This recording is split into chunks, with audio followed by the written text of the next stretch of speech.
Bien, buenas noches, compañeros. Asist-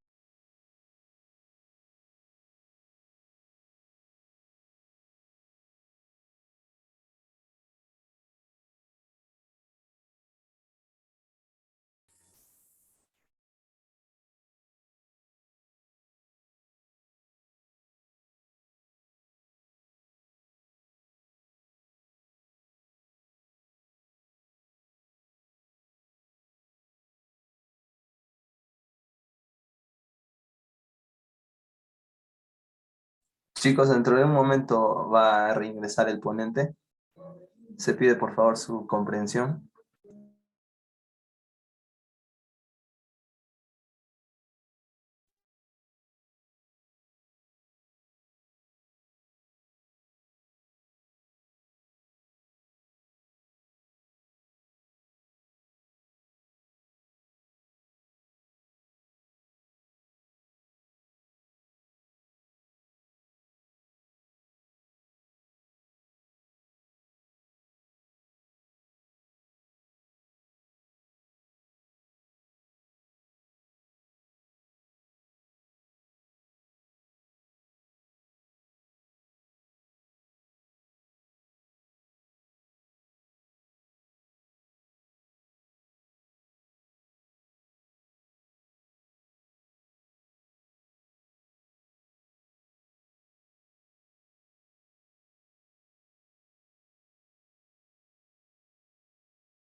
Bien, chicos, en lo que se une nuestro ponente, pasaré a comentarles a todos cómo se va a desarrollar el proyecto Hermano Mayor esta semana.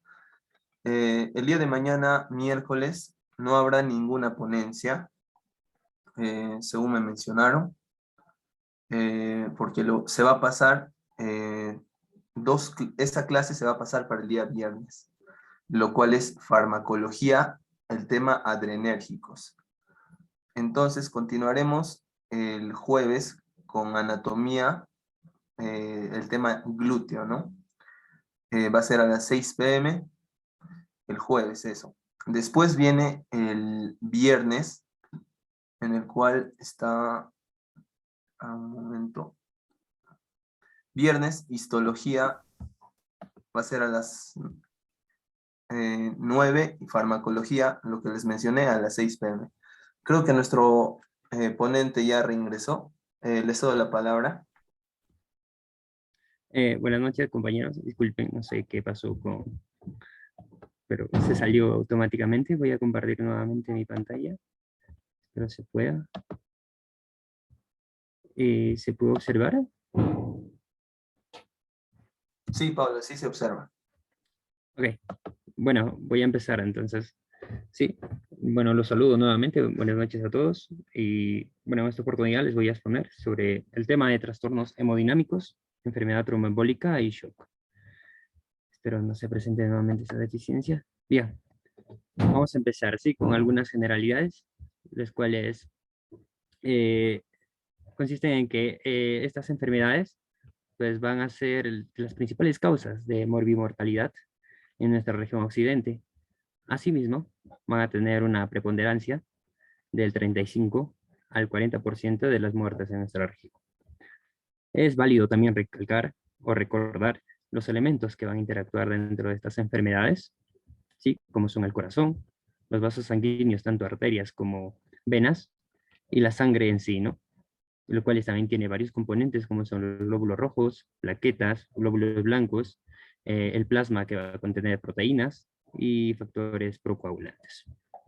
También debemos recordar antes las fuerzas de Starling, como algunos debieron de haberlo llevado en algunos cursos, como es el de bioquímica o fisiología.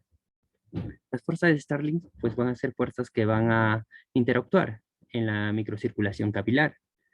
Estas fuerzas, como podemos ver acá, van a ser, una de ellas va a ser la presión hidrostática, como su propio nombre lo dice, hidro de agua, va a ser la fuerza que va a ejercer el agua para tratar de extravasarse. Es decir, siempre va a ir de intravascular hasta la zona fuera del vaso sanguíneo. Por lo contrario, la presión osmótica va a ser la fuerza que va a dirigirse desde fuera del vaso sanguíneo hacia adentro del capilar. Esta fuerza osmótica o presión osmótica pues va a ser dada, llamándolo coloquialmente, por la albúmina, ya que la albúmina, que es la proteína más abundante en nuestra sangre, va a jalar todo el agua para el interior del capilar. Entonces, estas fuerzas normalmente van a encontrarse equilibradas y así para que no logre darse ninguna anomalía. Ahora, si llegara a extravasarse algún tipo de líquido, pues va a ser recaptada por lo que es los vasos linfáticos y estas posteriormente nuevamente ser incorporadas a la circulación. Bien, empecemos con el primer tema, que es el edema y el derrame. Vamos a comenzar diferenciándolos y definiéndolos un poco. El edema va a ser cuando el líquido que se encuentra dentro de los vasos se va a extravasar hacia un tejido. ¿Y cuál es la diferencia con el derrame? Pues va a ser similar a ello cuando el líquido se extravasa, pero esta vez para una cavidad. ¿Sí? Algunos ejemplos de derrame, pues vamos a tener el hidrotórax, el hidropericardio y el hidroperitoneo. O también podemos conocerlo como ascitis. Ahora, el trasudado y el exudado pueden darse ya sea en el edema o en el derrame. ¿Sí? No tienen predilección por ninguno de ellos. Ambos, uno de ellos puede darse en el edema, o puede darse en el derrame, el exudado también puede darse en el edema, en el derrame, entonces no hay predilección. Entonces también es importante poder diferenciarlos. El trasudado se va a dar en la circulación siempre y cuando no exista una lesión previa. Es decir, simplemente puede haber un desequilibrio de proteínas, como la albúmina, o sea, no va a haber suficiente albúmina que jale el agua para dentro del capilar, entonces el agua simplemente se va a extravasar. Si nosotros cogemos este líquido que se ha extravasado, lo llevamos al laboratorio y lo examinamos, pues vamos a encontrar que este líquido va a tener baja cantidad de proteínas. Pues obviamente, si no había proteínas en el vaso, obviamente si es extravasado tampoco va a haber proteínas en este líquido. Asimismo, la glucosa va a estar normal, no va a haber ninguna anomalía, y la LDH va a estar baja. ¿Qué es la LDH? La lactato deshidrogenasa. Pues va a ser un factor que nos va a indicar que existe factor tisular. O sea, que está existiendo algún tipo de daño en este vaso sanguíneo. Como les dije, no hay daño, no hay ningún tipo de lesión. Entonces, simplemente se ha extravasado el líquido por algún desequilibrio de proteína, entonces la LDH va a estar baja. Por lo contrario, en el exudado, en este tipo de extravasación, pues sí va a existir un tipo de lesión previa. Entonces, como si ha habido un daño, se ha extravasado el líquido, nosotros examinamos este líquido, vamos a encontrar que va a haber una gran cantidad de proteínas. ¿Por qué? Porque las proteínas que se encontraban dentro del vaso, pues salieron. La glucosa va a estar disminuida. ¿Pero por qué la glucosa va a estar disminuida? Pues simplemente, además, como ya les dije, va a haber un daño previo, pues van a venir células inflamatorias. Estas células inflamatorias van a recaptar esta glucosa que se ha extravasado para que así logren su funcionamiento normal. Y la LDH, la lactato deshidrogenasa, también va a estar aumentada. ¿Pero por qué va a estar aumentada? Como les dije, es un indicador de que existe algún tipo de daño. Bien, vamos a continuar con las causas del edema y el derrame. Una de las causas del edema y el derrame puede ser por el aumento de la presión hidrostática. Esto puede ser en los casos de trastornos venosos, que pueden ser del tipo regional o tipo sistémico. Un ejemplo en el trastorno venoso regional, pues, un ejemplo del trastorno venoso regional puede ser la trombosis venosa profunda, y un ejemplo de lo que es el trastorno venoso sistémico, pues puede ser la insuficiencia cardíaca congestiva. Otra causa del edema y el derrame, pues puede ser la disminución de la presión osmótica del plasma. Como bien les dije, La presión osmótica es principalmente controlada por la albúmina. Entonces, si la albúmina disminuye, la presión osmótica disminuye, se va a extravasar el agua.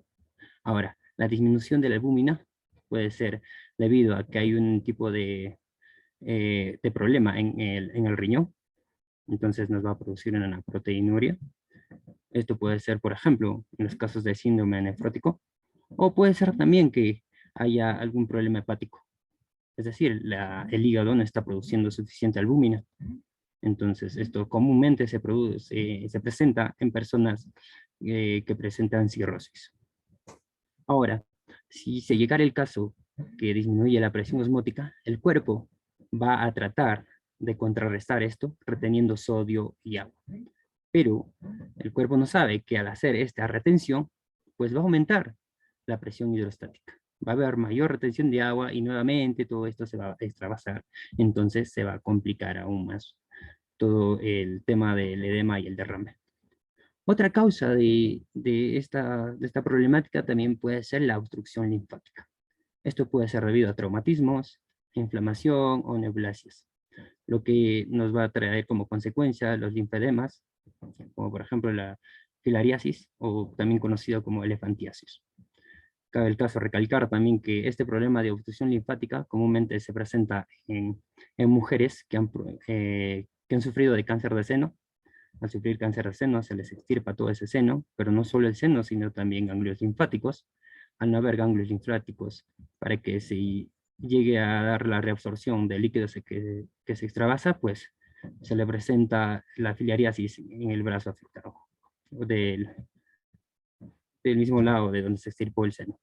Bien, ante la clínica, también es importante la clínica, ya que nos va a ayudar a identificar de manera, llamémosle superficial, estos problemas de edema y derrame. Para identificar, por ejemplo, el edema subcutáneo, que se podría decir que es lo más común y lo más fácil de identificar, pues podemos acudir a lo que es el signo de Godet. Como podemos ver en esta imagen, el signo de Godet consiste en que nosotros presionamos el miembro, porque comúnmente los miembros inferiores son los más afectados, ¿ya? Con el edema subcutáneo, entonces nosotros presionamos con un dedo el miembro que creemos que está edematizado, y si al tirar el dedo nosotros logramos identificar una fobia, pues podemos decir que es positivo para el signo de Bodet. ¿Y cuál es el problema del edema subcutáneo? Pues que va a disminuir la velocidad de curación de las heridas, y además que va a disminuir también la eliminación de las infecciones. Otro tipo de edema que podemos identificar en la clínica es el edema pulmonar, ya que este edema va a dificultar o va a disminuir el intercambio gaseoso. Asimismo, va a aumentar lo que es la infección. Ante la clínica, podemos identificarlo si el paciente presenta disnea. Asimismo, ante la percusión, podemos ver que el paciente presenta matidez, o ante la auscultación podemos identificar que el paciente puede presentar sibilancias. También tenemos al edema encefálico, el cual va a tener como problemática la disminución del flujo sanguíneo, y que esta, como consecuencia, nos puede traer que va a aumentar el riesgo de las herniaciones. Ahora, en cuanto a los derrames, tenemos al derrame pleural, el cual puede hacer colapsar el pulmón y que también nos puede producir una atelectasia. Desde la clínica podemos identificarlo mediante la auscultación, ya que el paciente puede presentar crepitantes.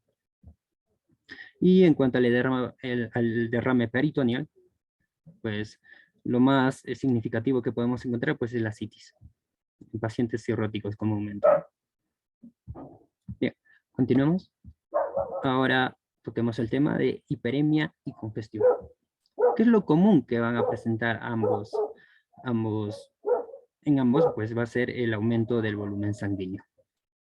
La hiperemia puede darse debido a que la persona va a someterse a ejercicios o que va a presentar inflamación.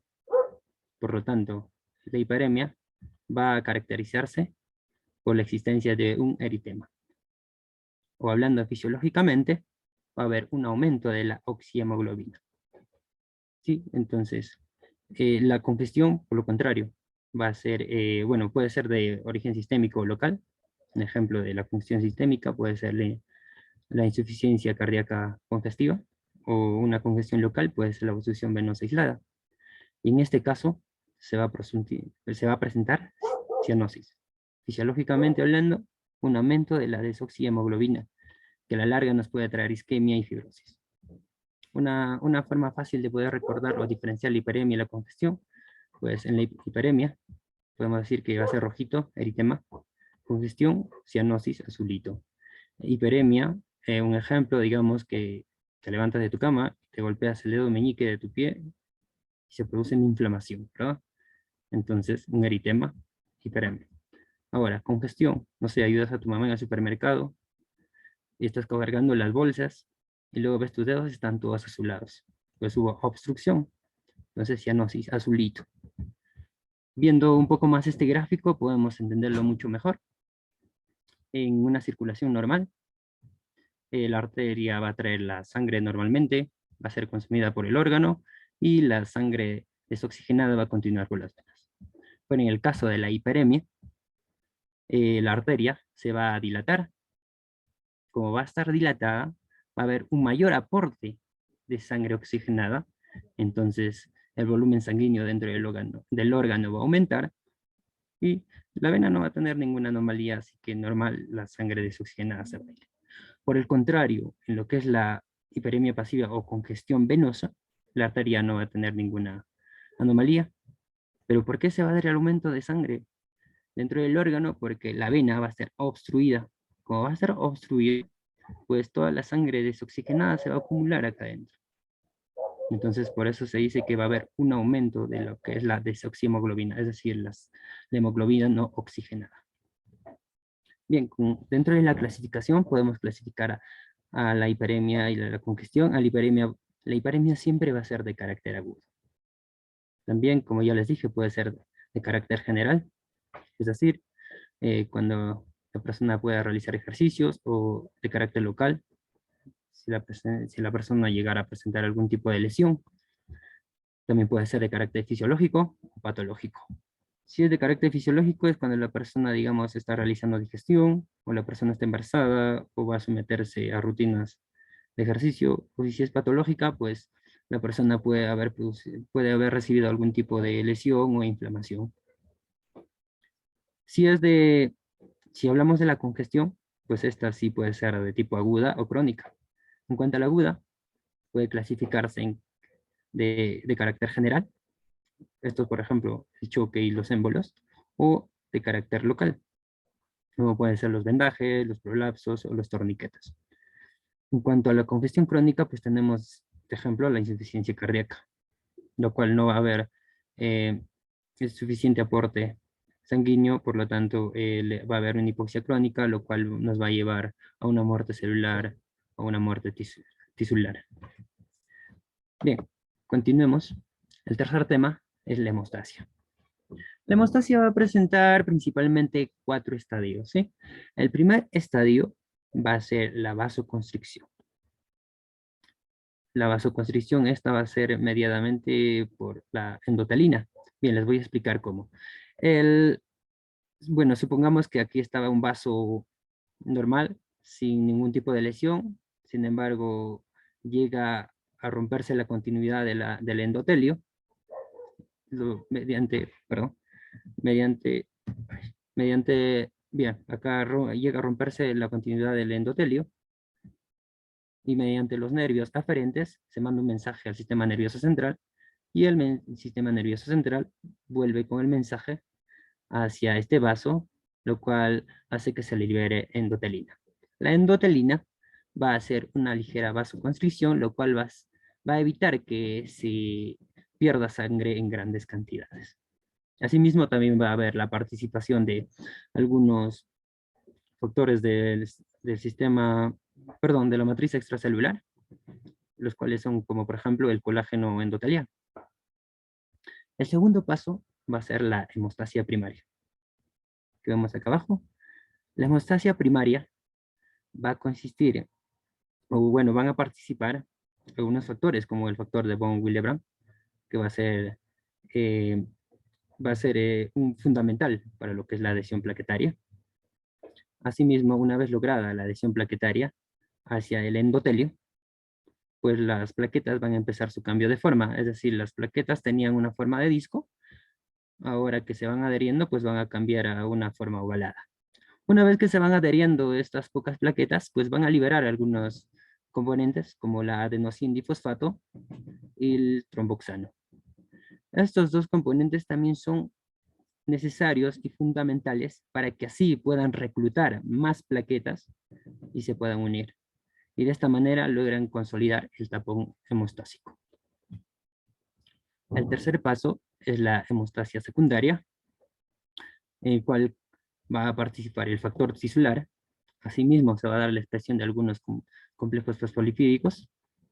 Y aquí es donde va a entrar o va a actuar lo que es la trombina y la fibrina.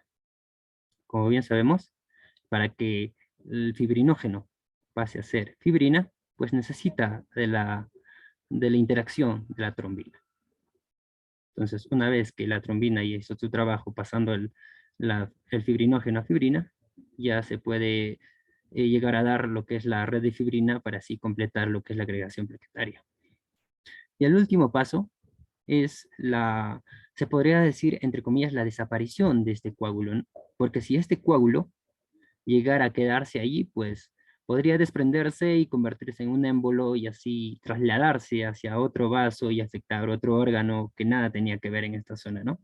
Un órgano inocente, se podría decir.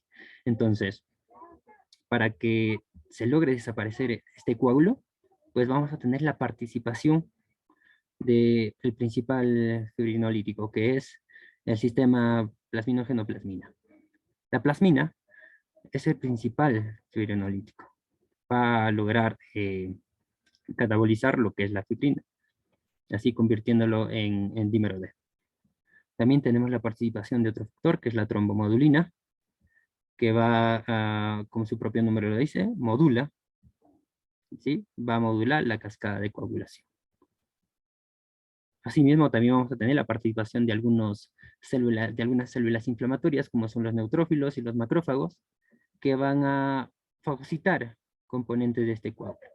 Como ya les dije, su función principal es desaparecer este coágulo para que no nos traiga problemas después. Bien, ahora vamos a hablar de algunos trastornos de la hemostasia.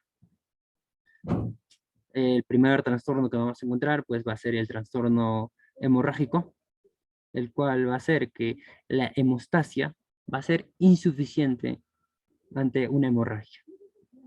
Esto, por ejemplo, cuando hay hemorragias masivas, estas hemorragias van a ser tan intensas que la hemostasia ya no va a ser suficiente. Por lo tanto, nos puede llevar a la muerte. Asimismo, también estos trastornos hemorrágicos pueden deberse a defectos de la coagulación. Por ejemplo, un defecto puede ser el defecto hereditario del factor de von Willebrand. Asimismo, también puede ser que el paciente esté consumiendo en exceso la aspirina, o que el paciente también esté padeciendo algún tipo de enfermedad renal, y esto llevará a una uremia, que también es eh, una problemática para que nos lleve a defectos de coagulación. Otro factor también puede ser el déficit de factores de coagulación. Esto, por ejemplo, en pacientes que llegaron a heredar lo que es la hemofilia, que es la complicación de no poder coagular la sangre. Dentro de las causas del trastorno hemorrágico, podemos tener la alteración de la hemostasia primaria. Esto debido a que va a existir trombocitopenia, es decir, no va a haber las suficientes plaquetas para producir la agregación plaquetaria, o también que la función de las plaquetas sea anómalo, o que el paciente esté padeciendo la enfermedad de von Willebrand, en el cual consiste que hay un defecto hereditario del factor de von Willebrand. ¿Y cuál es la clínica? ¿Cómo podemos identificarlo? Pues el paciente puede estar presentando petequias y púrpuras, lo más común, ¿no?, en la piel. También otra causa de los trastornos hemorrágicos pues van a ser la alteración de la hemostasia secundaria, en el cual va a haber anomalías de los factores de coagulación, los cuales pueden traer como consecuencia hemorragias dentro de las articulaciones o en las partes blandas. Otra causa de los trastornos hemorrágicos puede ser la alteración generalizada con afección de los vasos pequeños. Ante la clínica podemos identificar que el paciente va a presentar equimosis y hematomas. Esto, sin embargo, también puede ser consecutivo hasta que el paciente puede estar también presentando vasculitis o fragilidad vascular. Bien, hemos mencionado las petequias y las púrpuras como signos de que el paciente puede estar sufriendo trastornos hemorrágicos. Pues aquí lo vamos a describir de una manera más amplia. Las petequias van a ser lesiones que pueden ir dentro de una longitud de 1 a 2 milímetros. Estos se pueden presentar dentro de la piel, de las mucosas y de las serosas. La púrpura van a ser un poco más grandes, pueden ser mayor o igual a 3 milímetros, tanto petequias como púrpuras, como ya les mencioné. Ay, no sé qué pasa. Bueno, se van a presentar en las alteraciones de hemostasia primaria, como ya les mencioné aquí, petequias y púrpuras. La equimosis, sí es un poco más grande, y los cuales van a presentarse como hematomas subcutáneos y pueden ir de un tamaño desde 1 a 2 centímetros. ¿Y cuál es la importancia clínica? Ya que es bastante importante que nosotros podamos identificar este tipo de lesiones. Pues su importancia va a ir o va a constar en el volumen, en la velocidad y en la ubicación.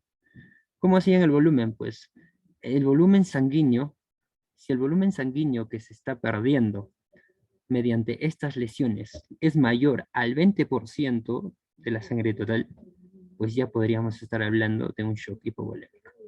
El shock hipovolémico es altamente mortal, ya que se va a presentar o va a haber insuficiencia de volumen de sangre.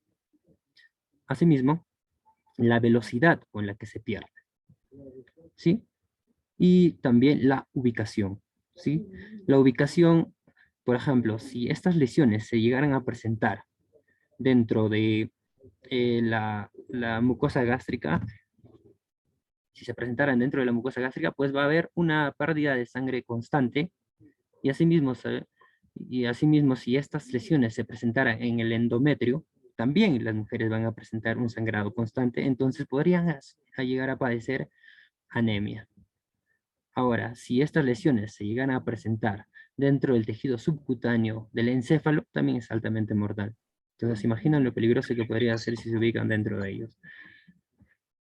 Bien, vamos a pasar ahora a otro trastorno de la homeostasia, que es la trombosis.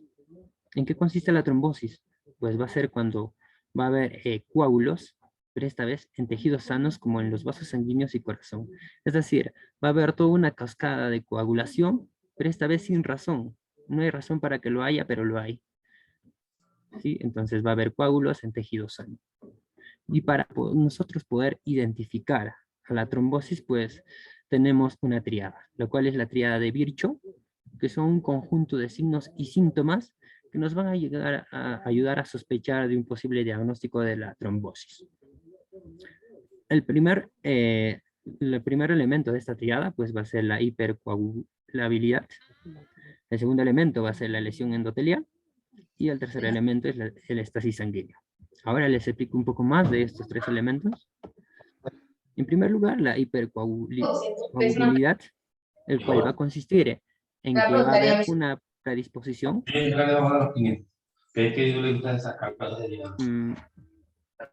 ¿Alguien tiene el micro prendido?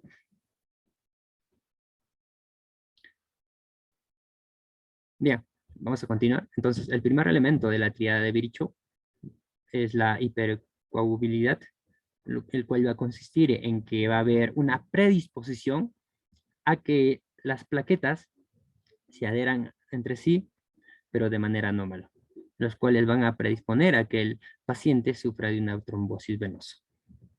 Pueden ser de origen primario o de origen secundario. Esto debido a factores genéticos, como por ejemplo, la mutación del gen de la protrombina. Esto va a hacer que el paciente tenga una probabilidad de 3 veces más de sufrir trombosis venosa. En cuanto al factor secundario, pues puede ser de adquiridos. Esto debido a que el paciente tal vez tiene lesiones constantes en los tejidos, asimismo que el paciente lleve mucho tiempo postrado en cama, que el paciente también tenga edad avanzada, asimismo si el paciente ha sufrido en algún momento infarto al miocardio, si el paciente padece de cáncer o si constantemente está fumando o consumiendo tabaco. El siguiente factor de la triada de Virchow es la lesión endotelial. Debido a una lesión endotelial, pues va a haber una activación de lo que son las plaquetas. Estas plaquetas pues van a llevar a la formación de trombos. Y al formar trombos, pues va a afectarse principalmente el corazón y las arterias. ¿Sí? Al haber una afección de esto, pues está bastante justificado el uso de las aspirinas. Asimismo, también puede haber una activación del factor tisular y del factor de von Willebrand, que son eh, los principales para lo que es la agregación plaquetaria. Asimismo, puede llevar algunos tipos de comportamientos por parte del paciente, pueden llevar a una disfunción endotelial, como puede ser que sufra lesiones, las infecciones, o que se disminuya el flujo sanguíneo, asimismo que el paciente esté fumando constantemente, o que tenga el colesterol elevado, van a llevar a una disfunción congénita endotelial de los vasos sanguíneos, los cuales hacen que esos vasos sanguíneos o ese endotelio tenga un carácter más protrombótico. Por lo tanto, es bastante justificado decir que si presenta todas esas deficiencias, pues va a haber una activación endotelial que va a ser más propenso a que se formen trombos. Entonces aquí vamos a hablar un poquito más de lo que son las alteraciones protrombóticas. Al haber lesión endotelial van a haber alteraciones protrombóticas. ¿Qué quiere decir esto? Que va a haber algunos cambios procoagulantes. Como bien sabemos, uno de los más importantes procoagulantes es la protrombina. Si la protrombina está aumentada, pues la trombomodulina, que es quien realmente debería de inhibirlo, pues va a estar disminuida. Ahora, también puede haber efectos antifibronolíticos, es decir, tenemos al inhibidor de activador del plasminógeno. Como bien sabemos, el plasminógeno va a pasar a ser plasmina, y la plasmina es quien principalmente va a catabolizar a lo que es la fibrina. Pero si no existe este, este inhibidor, o bueno, este activador, mejor dicho, si no existe este activador, el plasminógeno, no va a haber plasmina, entonces no va a haber quien catabolice a lo que es la fibrina. Entonces, al haber fibrina en exceso, pues se hace más predisponente a que se formen trombos. El siguiente elemento es la alteración del flujo sanguíneo. ¿Sí? Tenemos dos tipos de alteraciones, principalmente, que es la turbulencia y la éstasis. La turbulencia se va a dar en flujos sanguíneos que son altamente rápidos. Entonces, ¿dónde es el flujo sanguíneo rápido? Pues es en las arterias. ¿Por qué? Porque están recibiendo directamente la carga con la misma fuerza que manda desde el corazón, ¿no? Las arterias están recibiendo la presión sanguínea más alta, a diferencia de las venas. Entonces, como la velocidad sanguínea en las arterias es más rápida, entonces es más propensa a que se formen remolinos. Al formarse remolinos, pues la sangre puede llegar en contacto con el endotelio, activar el endotelio, y así llega a formar una disfunción o lesión endotelial y así formarse los trombos. Por lo contrario, la éstasis, que es la ralentización del flujo sanguíneo, pues como en las venas, ya la sangre es de menor velocidad, pues se hace más propenso porque su velocidad es más lenta a que la sangre llegue a toparse con el endotelio, entonces se formen trombos venosos. Aquí les voy a explicar un poco más cuál es la diferencia entre estas turbulencia y éstasis. ¿Sí? Bien sabemos que la circulación posee un flujo laminar. Es así como se le llama al tipo de circulación que tenemos. El tipo de circulación normal es de flujo laminar. ¿Cómo así de flujo laminar? Pues la sangre va a circular por el medio del vaso sanguíneo, ¿sí? Porque si, como les dije, si se llegara a topar con el endotelio, pues activarían el endotelio y empezarían a formarse trombos. Entonces, para evitar que la sangre se tope con el endotelio, el plasma va a separar a la sangre del endotelio. Sin embargo, al haber turbulencia, es decir, por la velocidad, Al haber turbulencia, pues la sangre se va a remolinar y entonces hay más probabilidades de que la sangre se tope con el endotelio y se formen trombos. Igual, si se ralentiza, pues, es decir, si hay estasis, la sangre se va a ralentizar, se va a aglutinar, entonces hay más probabilidades de que las plaquetas se topen con el endotelio y se formen trombos. Bien, vamos a continuar. Ahora vamos a hablar de la morfología de los trombos. En cuanto a la morfología, vamos a tener el primero que es, va a ser del tipo arterial o cardíaco. Va a ser en áreas turbulentas, como ya les dije, en las arterias. Puede producir lesión endotelial y van a ser de carácter oclusivos. Las principales arterias que van a ser afectadas, pues van a ser las arterias coronarias, las arterias femorales y las arterias cerebrales. En cuanto a los trombos venosos, vamos a tener que van a ser en áreas de éstasis, van a ser de carácter oclusivo, y lo que generalmente van a producir van a ser trombos rojos. Las áreas más afectadas pues van a ser las venas de los miembros inferiores. También vamos a tener los trombos murales, es decir, que se van a producir en las cavidades cardíacas o en la luz de la aorta. Y también vamos a tener los trombos de las válvulas cardíacas o vegetaciones. Se les conoce así a los trombos de las válvulas cardíacas como vegetaciones, y estos van a ser de origen infeccioso, es decir, van a ser producidas por algún patógeno. En cuanto a la evolución del trombo, pues vamos a tener diferentes estadios. Puede ser del tipo de propagación, es decir, que se va a presentar aquí y va a crecer cada vez más este trombo, se van a ir acumulando cada vez más plaquetas, más fibrina, por lo tanto va a ocluir de manera total el vaso sanguíneo. También tenemos del tipo embolia, el cual consiste, se forma el trombo y esta se va a desprender para que así viaje hacia otro sitio para afectar otra arteria y afectar otro órgano que realmente no tenía que ver con la lesión original. También tenemos del tipo de disolución, que es lo más normal o lo mejor o lo más sano que podría suceder. Que se presenta el trombo y una vez sucedido toda la cascada de coagulación, pues haya fibrinólisis y ahí llegará a desaparecer. También tenemos del tipo de organización y recanalización. Organización, es decir, el trombo, una vez terminada su función, pues forma parte del vaso sanguíneo. Ya, se queda para ahí, entre comillas, para siempre. Y del tipo de recanalización, es decir, el trombo se presenta ahí, sin embargo, para que continúe la arteria o el vaso sanguíneo su función normal, pues va a formarse un orificio por el cual pueda circular la sangre normal, sin presentar ningún tipo de problema. Profundicemos un poco más la embolia, porque la embolia es importante y es fundamental para distintas enfermedades. La embolia, como ya le dije, va a ser una masa que va a viajar del lugar original de la lesión hacia otro lugar, y puede ser de distintos tipos. Puede ser del tipo sólido, puede ser el tipo líquido, gaseoso, que se va a desprender y va a ser transportado.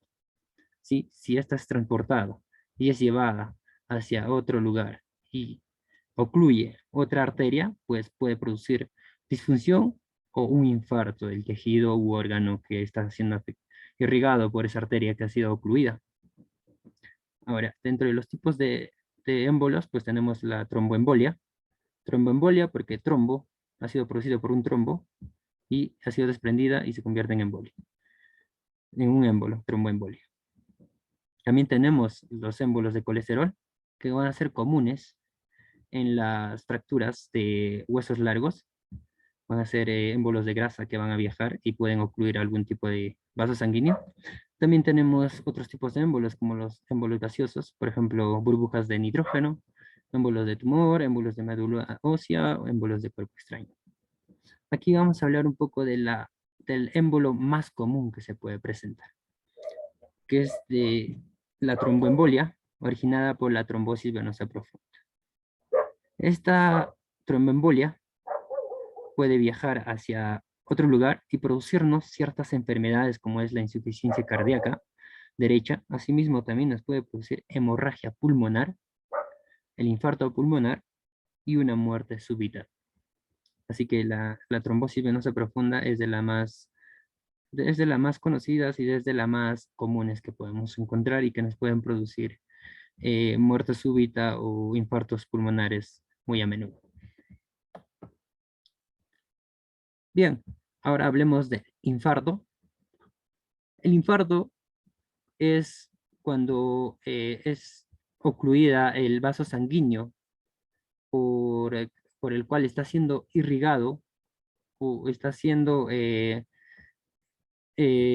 bueno, la sangre está ingresando ya sea por una arteria o por una vena. Si esta arteria o vena es ocluida, pues la sangre no va a poder ingresar o no va a poder salir. Entonces, va a ser áreas donde se va a generar una necrosis isquémica, ya sea por ingreso y retención de sangre o ya sea por que no puede abandonar la sangre desoxigenada de ese órgano o tejido. Dentro de los tipos de infartos tenemos al infarto rojo. Esto va a ser debido a que va a haber una oclusión venosa, esto común en lo que es la torsión ovárica.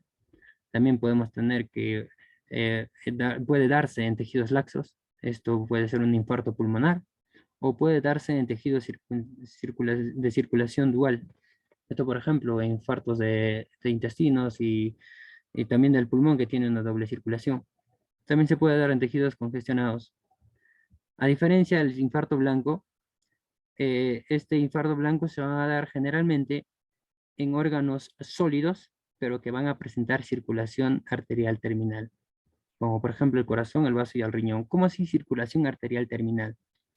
Por ejemplo, el corazón, el vaso y el riñón son órganos que presentan que reciben vasos principales, los cuales generalmente no tienen vasos colaterales, por el cual si el vaso principal podría ocluirse, ya pues una vía de escape sería esos vasos colaterales, ¿no? Pero generalmente estos órganos no presentan ello. Entonces, una vez que este vaso principal sea ocluido, pues el corazón, el vaso y el riñón pueden presentar un tipo de isquemia. Ahora, otro tipo de infarto es el infarto del sistema nervioso central, el cual comúnmente nos va a presentar la necrosis licuefactiva. También tenemos el infarto séptico, los cuales nos van a presentar vegetaciones valvulares infectadas, es decir, nos van a presentar trombos valvulares, esto es generalmente debido a algún patógeno, los cuales pueden llegar a embolizarse y a trasladarse a algún tipo de otro órgano. Bien, y para terminar, vamos a hablar del shock. El shock es un estado en el cual va a haber una disminución de lo que es el gasto cardíaco. Asimismo, también va a haber una disminución de lo que es el volumen sanguíneo eficaz, por lo tanto va a haber una hipoxia celular, va a haber muerte celular, muerte tisular. En un inicio, estas lesiones que puedan producirse pueden ser de carácter reversible, pero si esta continúa de manera crónica, pues puede llegar a convertirse en una lesión irreversible y consecuentemente con muerte. Dentro de la clasificación del shock, pues tenemos a varias. Podemos comenzar con el shock cardiogénico, en el cual comúnmente hay falla de la bomba miocárdica, el cual va a disminuir lo que es el gasto cardíaco. Dentro de las causas podemos encontrar al infarto, las arritmias ventriculares, la comprensión extrínseca y la obstrucción del flujo. Tenemos al shock hipovolémico, también va a haber disminución del gasto cardíaco, pero como su propio nombre lo dice, hipovolémico, disminución del volumen sanguíneo. Esto debido a que va a haber hemorragias masivas o que puede haber pérdida de líquidos, ya sea por vómitos o diarreas, pero diarreas y vómitos severos. También tenemos al shock séptico, los cuales van a ser puede producir una inflamación sistémica. Y las causas comúnmente pueden ser infecciones microbianas, traumatismos y la pancreatitis. También tenemos al shock neurógena. Esto debido a que puede haber un accidente anestésico, entonces el sistema nervioso central ya no funciona de la misma manera. Entonces el accidente puede ser anestésico o puede haber una lesión en la médula espinal. También tenemos el shock anafiláctico, Esto debido a que va a haber una reacción exagerada o una hipersensibilidad por inmunoglobulina C, lo cual va a traernos como consecuencia vasodilatación. Al haber una vasodilatación, se va a ampliar los espacios entre el endotelio y va a haber un aumento de la permeabilidad. Es decir, se va a extravasar en exceso el líquido intravascular. Dentro de las fases del shock, tenemos en primer lugar a la no progresiva, los cuales pueden afectar al corazón, el riñón, los pulmones. Y esto, bueno, hagamos un ejemplo para que entiendan mucho mejor. Digamos que no hay suficiente aporte de oxígeno debido a shock, y estos órganos necesitan de alguna manera conseguir energía. Entonces empiezan a consumir de manera anaeróbica la glucosa. Bien sabemos que la glucosa, al ser consumida de manera anaeróbica, pues va a degradarse y va a convertirse en ácido láctico. Si esta acidosis por ácido láctico es compensada, ya sea por hiperventilación, pues estamos hablando de una fase de shock no progresiva. Ahora, si lo mismo sucede, ¿sí? Si hay nuevamente consumo de glucosa no de manera anaeróbica, sin embargo, esta reacción, esta acidosis láctica no está siendo compensada, pues podemos estar hablando ya de un shock progresivo. Ahora, ¿cuándo va a ser un shock irreversible? Cuando esta acidosis que se ha producido ya está causando lesiones celulares, muerte tisular, y en la cual ya se puede pronosticar que ya la supervivencia del paciente es imposible. Entonces ahí ya podemos hablar de un shock irreversible. Bien, eso sería todo por mi parte, sin antes recordarle que todos estos trastornos pueden estarlo sufriendo muchos pacientes, para lo cual es muy importante la donación de sangre. Si ustedes pueden donar, háganlo, ya que hay muchos pacientes necesitando. Eso sería todo por mi parte. Si hay alguna pregunta y siempre que pueda responderla, con gusto pueden hacerla.